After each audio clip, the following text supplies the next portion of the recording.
ರೈತರ ಹೊಲಗಳಿಗೆ ರಸ್ತೆ ವ್ಯವಸ್ಥೆ ಕಲ್ಪಿಸುವಂತೆ ಆಗ್ರಹಿಸಿ ಕರ್ನಾಟಕ ಯುವ ರಕ್ಷಣಾ ವೇದಿಕೆ ವತಿಯಿಂದ ಬೆಳಗಾವಿಯ ಚೆನ್ನಮ್ಮ ವೃತ್ತದಲ್ಲಿ ಅಹೋರಾತ್ರಿ ಹೋರಾಟ ನಡೆಸಲಾಗುತ್ತಿದೆ. ಬೆಳಗಾವಿ ತಾಲೂಕಿನ ಸೂಳೆಭಾವಿ ಗ್ರಾಮದ ಸುಮಾರು 300 ರೈತರ ಹೊಲಗಳಿಗೆ ಸಮರ್ಪಕ ರಸ್ತೆ ಸಂಪರ್ಕವಿಲ್ಲದೆ ರೈತೈತರು ಸಂಕಷ್ಟಕ್ಕೆ ಸಿಲುಕಿದ್ದಾರೆ. ತಾವು ಬೆಳೆದ ಬೆಳೆಗಳನ್ನು ಹೊಲದಿಂದ ಹೊರತೆಗೆದು ಮಾರುಕಟ್ಟೆಗೆ ಸಾಗಿಸಲು ದಾರಿಯೇ ಇಲ್ಲದಂತಾಗಿದೆ ಎಂದು ರೈತರು ಅಳಲು ತೋಡಿಕೊಂಡಿದ್ದಾರೆ.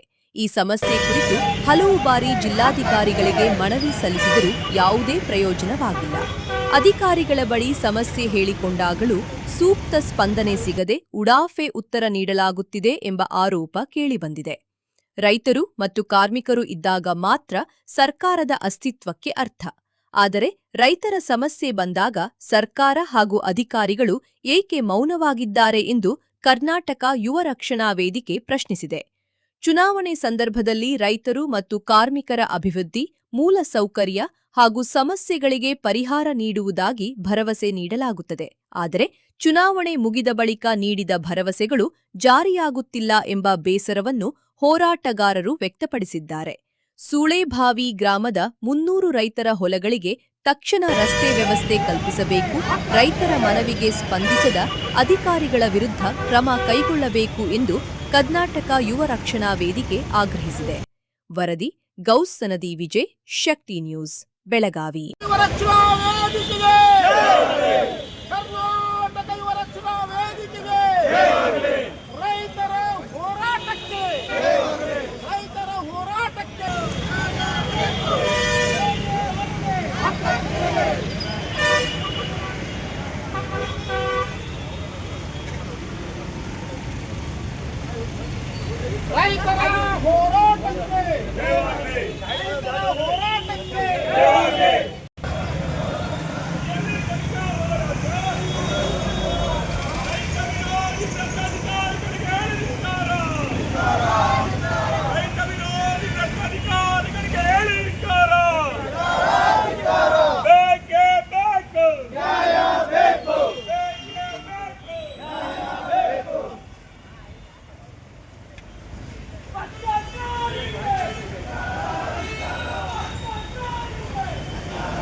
ಕಳೆದ 3-3.5 ವರ್ಷದಿಂದ ಈ ಮಾನ್ಯ ಜಿಲ್ಲಾಧಿಕಾರಿಗಳಿಗೆ, ಬೆಳಗಾವಿ ಜಿಲ್ಲಾಧಿಕಾರಿಗಳಿಗೆ ಸುಳೆಭಾವಿಯಲ್ಲಿ ಆಗಿರ್ತಕ್ಕಂಥ ಒಂದು ದೊಡ್ಡ ದ್ರೋಹ.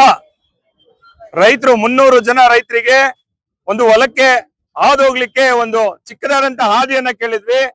ಸತತವಾಗಿ ಬರೀ ಆಶ್ವಾಸನೆಗಳನ್ನ ಕೊಡ್ತಾ ಬಂದ್ರು. ಕಳೆದ ಒಂದು 7 ತಿಂಗಳ ಹಿಂದೆ ಮಾನ್ಯ ನಗರ ಕಮಿಷನರು, ಮಾನ್ಯ ಜಿಲ್ಲಾಧಿಕಾರಿಗಳು ಹಾಗೂ ಸಂಬಂಧಪಟ್ಟಿರ್ತಕ್ಕಂಥ ತಹಶೀಲ್ದಾರನ್ನ ಕರೆದುಬಿಟ್ಟು ಎಲ್ಲರ ಸಮೂಹದಲ್ಲಿ ಮತ್ತೆ ರಸ್ತೆಯ ಬದಿ ಇರ್ತಕ್ಕಂಥ ರೈಲ್ವೆ ಅಧಿಕಾರಿಗಳನ್ನ ಕರೆದ್ಬಿಟ್ಟು ಆಶ್ವಾಸನೆ ಕೊಟ್ಟಿದ್ರು ದೊಡ್ಡದಾಗಿ. ಇನ್ನು 6 ತಿಂಗಳಲ್ಲಿ ಯಾರು ಮಾಡ್ಲಿ ಬಿಡ್ಲಿ, ನಾವು ಇದನ್ನ ನಮ್ಮ ಅಧಿಕಾರ ಇರುತ್ತೆ, ನಮ್ಮ ಒಂದು ಆದೇಶ ಇರುತ್ತೆ, ಆದೇಶ ಮೀರಿದ್ರೆ ಅವರಿಗೆ ದಂಡನೆ ಆಗುತ್ತೆ ಅಂತೇಳಿ ಆಶ್ವಾಸನೆ ಕೊಟ್ಟಿದ್ರು. ಇದು ಸುಳ್ಳಾಗಿದೆ. ಅವತ್ತಿನ ದಿನ ಇದು 8ನೇ ತಿಂಗಳಾಗಿದೆ. 8ನೇ ತಿಂಗಳಾದ್ರೂ ಇಲ್ಲಿ ತನಕ ಯಾವುದೇ ಒಂದು ಸ್ಫೂರ್ತಿದಾಯಕವಾದಂತ ಕೆಲಸ ಕಾರ್ಯನೂ ಆಗಿಲ್ಲ. ಇವ್ರ ಮೇಲೆ ನಂಬಿಕೆ ಹೋಗಿರೋದ್ರಿಂದ ಈ ದಿನ ಈ ಸುಳೆಭಾವಿಯ ರೈತರ ಪರವಾಗಿ ಅಹೋರಾತ್ರಿ ಸತ್ಯಾಗ್ರಹವನ್ನ ನಾವು ಮಾಡ್ತಿದ್ದೀವಿ. ಇದು ಹೋರಾಟದ ಒಂದು ಅಂತಿಮ ಹೆಜ್ಜೆ ನಮ್ದು. ಇಲ್ಲ ಅಂತಂದ್ರೆ ನಾವು ಕೂಡ ಏನ್ ಮಾಡ್ಬೇಕು ಅದನ್ನ ಮಾಡಿ ತೋರ್ಸೋ ಅಂತ ಹಂತಕ್ಕೆ ನಾವು ಬಂದ್ಬಿಟ್ಟಿದೀವಿ.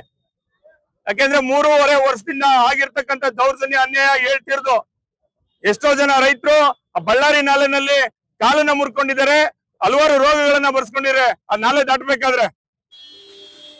ಹಾಗಾಗಿ ಅವರು ಬೆಳೆ ಬೆಳೆದಿರ್ತಕ್ಕಂಥದಕ್ಕೆ ಇವತ್ತಿನ ದಿನ ಬೆಲೆ ಇಲ್ದೇ ಇರೋ ಕಾರಣನೂ ಕೂಡ ಇವರು ರಸ್ತೆನೂ ವ್ಯವಸ್ಥೆ ಮಾಡ್ಕೊಡ್ದೇನೆ ಸರಿಯಾದ ಸಮಯಕ್ಕೆ ಬೆಳೆ ತಲುಪಲಿಲ್ಲ ಅಂತಂದ್ರೆ ಅವರಿಗೆ ನಷ್ಟ ಆಗ್ತದೆ. ಅಲ್ಲಿ ಮೂರು ವರ್ಷದಿಂದನೂ ಈ ಸಾಮೂಹಿಕವಾಗಿ ಹೋರಾಟವನ್ನ ಮಾಡ್ತಾ ಬರ್ತಿದೀವಿ, ಮನವಿಯನ್ನ ಕೊಡ್ತಾ ಇದೀವಿ.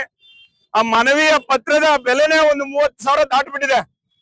ಇವತ್ತು ನಾವು ಮನವಿ ಕೊಡಲ್ಲ, ನಾವು ಕೊಟ್ಟಿರ್ತಕ್ಕಂಥ ಮನವಿಗೆ ಅವ್ರ ಆದೇಶ ಹೊರಡಿಸಿ ಆ ಕೆಲಸ ಪ್ರಾರಂಭ ಮಾಡೋವರೆಗೂ ನಾವು ಎದ್ದಾಳಲ್ಲ. ಅವ್ರು ಎಲ್ಲಾದ್ರೂ ಇರ್ಲಿ, ಬರ್ಬೇಕು, ಈ ಒಂದು ಆದೇಶವನ್ನ ಹೊರಡಿಸ್ಬೇಕು, ನ್ಯಾಯವನ್ನ ಒಪ್ಪಿಸ್ಕೊಡ್ತಕ್ಕಂಥ ಕೆಲಸವನ್ನ ಇವತ್ತು ಮಾಡ್ಬೇಕು. ಮಳೆ ಆದ್ರೇನು, ಬಿಸಿಲಾದ್ರೇನು ಅವ್ರ ಕಚೇರಿ ಮುಂದೆ ನಾವು ಅಹೋರಾತ್ರಿ ಸತ್ಯಾಗ್ರಹವನ್ನ ಮಾಡ್ತಾ ಇದೀವಿ. ಇದಕ್ಕೆ ಎಲ್ಲ ಬೆಳಗಾವಿಯ ರೈತ ಬಾಂಧವರು, ಹೋರಾಟಗಾರರು, ಮಾಧ್ಯಮ ಮಿತ್ರರು ನಮಗೆ ಬೆಂಬಲ ಸೂಚಿಸಬೇಕು ಅಂತ ಈ ಹೋರಾಟದ ಮುಖಾಂತರ ತಮ್ಮಲ್ಲಿ ನಾನು ಬೇಡಕೊತಾ ಇದ್ದೀನಿ. ಧನ್ಯವಾದ. ಸುನಿಲ್ MS ಅಂತ ಹೇಳಿ, ಕರ್ನಾಟಕ ಯುವ ರಕ್ಷಣಾ ವೇದಿಕೆಯ ರಾಜ್ಯಾಧ್ಯಕ್ಷರು.